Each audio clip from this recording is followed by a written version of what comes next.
Tech મંજરી 2026નું આયોજન થયું છે। મોટી સંખ્યામાં અહીંના જે વિદ્યાર્થીઓ છે, સ્ટુડન્ટ્સ છે, એમણે અલગ અલગ વિષયો પર અમુક બાબતો પર પ્રોજેક્ટ્સ પોતાના રજૂ કર્યા છે, ઇનોવેશન થકી, રિસર્ચ થકી અને એમના જે પ્રોફેસર્સ છે સૌના ગાઈડન્સ થકી।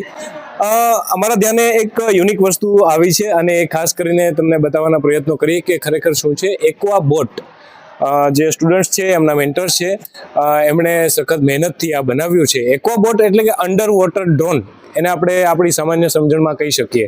ડ્રોન તો આપણે સૌ વર્ષોથી જોઈએ છીએ, ઘણા બધા એમાં ઇનોવેશન થયા છે, વિડીયો શૂટિંગથી લઈ, વિડીયોગ્રાફીથી લઈ અને ખાસ કરીને ડિફેન્સ સુધી પણ એનો ઉપયોગ થાય છે અને આગળના ભવિષ્યમાં આનાથી પણ વિશેષ એનો ઉપયોગ થઈ શકે છે।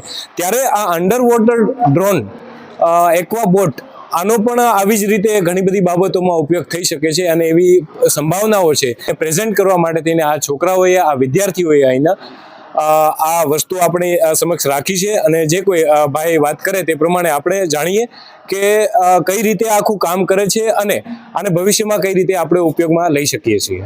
મારું નામ ભોજ અશ્વિન છે અને અમે લોકોએ એક્વા બોટ બનાવેલો છે, જેનો પર્પસ ઇન્ડસ્ટ્રીઝમાં યુઝ કરવા માટે છે। ઇન્ડસ્ટ્રીઝમાં જ્યારે મોટા ટેન્ક્સ હોય, પાઇપ્સ હોય કે જેમાંથી કેમિકલ ફ્લૂ થતો હોય, તો ત્યાં વચ્ચે કંઈક પ્રોબ્લેમ આવી ગઈ, તો એ પ્રોબ્લેમને સોલ્વ કરવા માટે આપણે આને ટેન્કમાં અંદર મોકલી શકીએ છીએ અને પાઇપ્સમાં પણ મોકલી શકીએ છીએ। તો જે પ્રોબ્લેમ આવી હોય ત્યાં સુધી આ જઈ શકે છે અને ત્યાં જઈને પ્રોબ્લેમ ચેક કરીને બહાર જે ટેકનિશિયન હોય એને બતાડી શકે છે। ટેકનિશિયન જે પ્રોબ્લેમ પ્રમાણે ઇન્સ્ટ્રુમેન્ટ યુઝ કરીને એ પ્રોબ્લેમ્સને ફિક્સ પણ કરી શકે છે।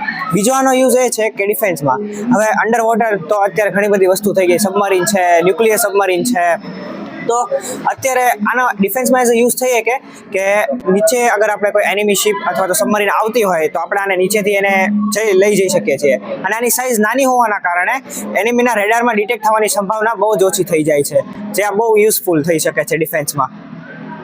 And please live demo.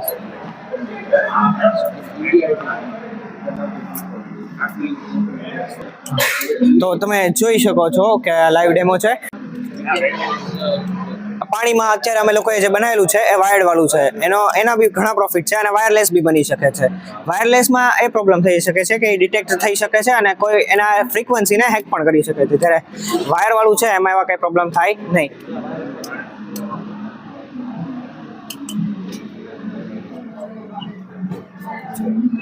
મતલબ અત્યારે હાલમાં આ જે શેનાથી સંચાલિત થાય છે? અત્યારે હાલમાં એ છે ને 12 વોલ્ટની બેટરી એથી સંચાલિત થાય છે, જે અમે લોકો યુઝ કરી છે।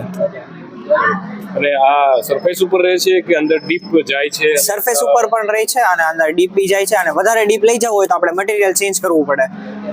આની કેપેસિટી અંદાજિત કેટલી છે? તમે મતલબ આ કેટલા પાવરનું બનાવ્યું છે, તો એ એકોર્ડિંગ આની કેપેસિટી હાલ કેટલી છે? અત્યારે અમે આ જે 12 વોલ્ટ પર આપેલું છે તો અત્યારે એની કેપેસિટી છે ને એ ઇન્સ્ટ્રુમેન્ટ લઈ જવાની જેટલી તો નથી, પણ કેમેરાથી આપણે ડિટેક્ટ કરી શકીએ છીએ અને એક્સપ્લોરેશન કરી શકીએ છીએ।